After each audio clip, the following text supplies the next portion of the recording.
हुसैन और यजीद इस्लाम के इतिहास के दो बड़े नाम। क्यों हुई थी इनके बीच जंग? इतिहास की एक ऐसी जंग जिसको कभी भुलाया नहीं जा सकता और क्यों इस्लाम में इसे इतनी अहमियत दी जाती है।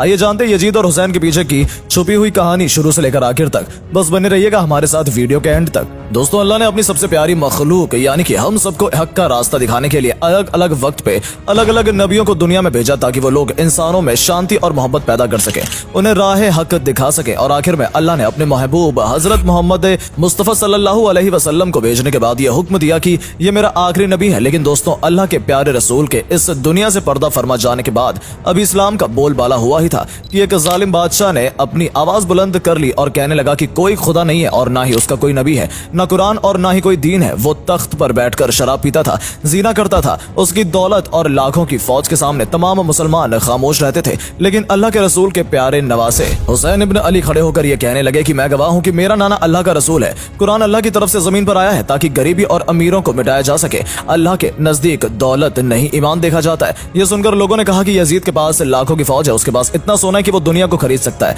उसके सामने कौन खड़ा होगा? वो आपको शहीद कर देगा, आपके खानदान को खत्म कर देगा। इसके जवाब में इमाम हुसैन ने फरमाया कि मेरे शहादत की खबर तो मेरे नाना ने बचपन में ही सुना दी थी। ऐ लोगों, ये पैगाम हक है कि इस्लाम अल्लाह का दीन है और अगर अल्लाह के दीन के लिए इस हुसैन को कुर्बान भी होना पड़ा तो ये मेरे लिए एक फक्र की बात है। उनके इतना समझाने के बावजूद लोग डरते रहे और बोले कि यजीद जैसे इतने खतरनाक राजा के सामने हम कैसे खड़े हों। लेकिन इमाम हुसैन मुतमईन थे। दोस्तों, कहते हैं जब इस बात का इल्म यजीद को हुआ तो उसने अपनी फौज को इमाम हुसैन को कत्ल करने के लिए भेज दिया। यजीद चाहता था कि हुसैन उसके साथ हो जाए क्योंकि वो जानता था अगर हुसैन उसके साथ आ गए तो सारा इस्लाम उसकी मुट्ठी में होगा और जितने भी लोग इस्लाम को मानते हैं वो उसकी फौज में शामिल हो जाएंगे, जिससे वो पूरी दुनिया को अपनी मुट्ठी में कर लेगा। पर दबाव के बाद भी हुसैन ने उसकी किसी भी बात को मानने से इनकार कर दिया और हमेशा यजीद के सामने एक चट्टान की तरह खड़े रहे। कुछ समय बाद यजीद ने हुसैन को रोकने के लिए एक तरकीब सोची। दोस्तों, 680 ईस्वी में इमाम हुसैन मदीने में अपना घर छोड़कर शहर मक्के पहुंचे जहां उनका हज करने का इरादा था। लेकिन उन्हें पता चला कि दुश्मन हाजियों के रूप में आकर उनका कत्ल कर सकते हैं। हुसैन ये नहीं चाहते थे कि काबा जैसे पवित्र स्थान पर उनका खून बहे।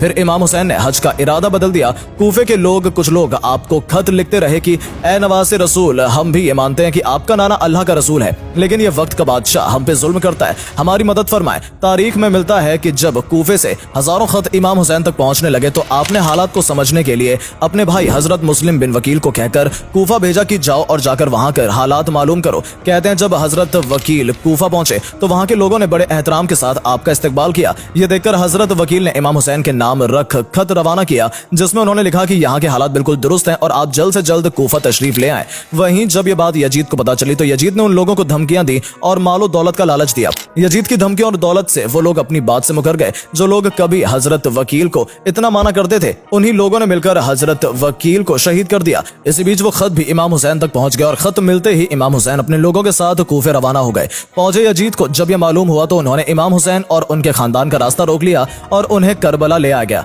आपने उस वक्त एक शख्स से सवाल किया कि यह कौन सी जगह है, जिसके जवाब में उस शख्स ने कहा कि इस जगह का नाम करबला है। बस करबला नाम सुनना था कि इमाम हुसैन ने अपने पूरे लश्कर को यह हुक्म दिया कि यहीं पर खेमे लगा दिए जाएं। कहते हैं उस जमीन को इमाम हुसैन ने उसकी कीमत देकर खरीद लिया और उस जमीन का नाम जागीर अली अकबर रखा। यजीद अपने सरदारों के द्वारा लगातार इमाम हुसैन पर दबाव बनाता गया कि हुसैन उसकी बात मान ले। जब इमाम हुसैन ने यजीद की शर्तें नहीं मानी तो दुश्मनों ने आखिर में उस नहर का फौज का पहरा लगा दिया और हुसैन के खेमों में पानी जाने पर रोक लगा दी गई। यजीद की फौज को देखकर कूफा इराक के लोग जिन्होंने इमाम हुसैन को बुलाया था अपना खलीफा बनाने के लिए उन्होंने भी साथ छोड़ दिया। 3 दिन गुजर जाने के बाद जब इमाम के परिवार के बच्चे प्यास से तड़पने लगे तो हुसैन ने यजीदी फौज से पानी मांगा। दुश्मन ने पानी देने से इनकार कर दिया। दुश्मनों ने सोचा इमाम हुसैन प्यास से टूट जाएंगे और हमारी शर्तें मान लेंगे। जब हुसैन 3 दिन की प्यास के बाद भी यजीद की बात नहीं माने तो दुश्मनों ने हुसैन के खेमों पर हमले शुरू कर दिए।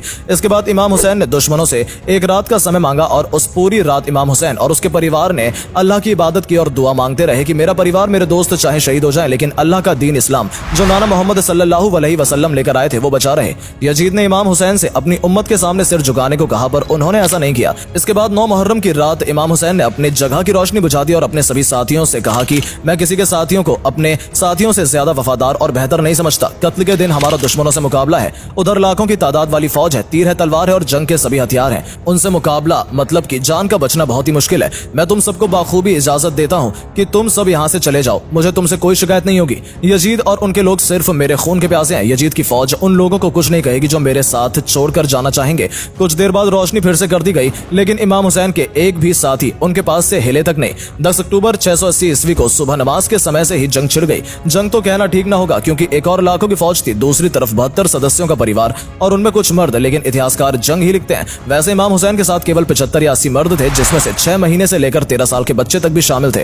हुसैन ने फौज से मुखातिब होकर कहा कि अगर तुम्हारी नजर हुसैन गुनहगार है तो इस मासूम ने तुम्हारा क्या बिगाड़ा है? इसको अगर 2 बूंद पानी मिल जाए तो शायद इसकी जान बच जाए। उनकी इस फरियाद का फौज पर कोई असर नहीं हुआ, बल्कि यजीद तो किसी भी हालत में हुसैन को अपने अधीन करना चाहता था। यजीद ने हुरमला नाम के शख्स को हुक्म दिया कि देखता क्या है, हुसैन के बच्चे को खत्म कर दे। सिपाही ने कमान को संभाला और फिर तीर धार का तीर कमान से चला और हुसैन की गोद में अली असगर की गर्दन पर जा लगा। 6 महीने के बच्चे का वजूद ही क्या होता है, तीर गर्दन से पार होकर हुसैन के बाजू में लगा। 6 महीने के उस बच्चे ने वहीं बाप की गोद में दम तोड़ दिया। 71 शहीद हो जाने के बाद यजीद ने शिम्र नाम के शख्स से हुसैन की गर्दन को भी कटवा दिया। बताया जाता है कि जिस खंजर से इमाम हुसैन के सिर को जिस्म से जुदा किया गया, वो खंजर कुंद धार का था और ये सब उनकी बहन ज़ैनब के सामने हुआ। जब शिम्र ने उसकी गर्दन पर खंजर चलाया तो हुसैन का सिर सजदे में था, यानी नमाज की हालत में। इस्लाम की बुनियाद बचाने में करबला में 72 लोग शहीद हो गए। दोस्तों, मुसलमान मानते हैं कि हुसैन ने हर जुल्म पर सब्र करके ज़माने को दिखाया कि किस तरह जुल्म को हराया जाता है। हुसैन की मौत के बाद अली की बेटी ज़ैनब ने ही बाकी बचे लोगों को संभाला था,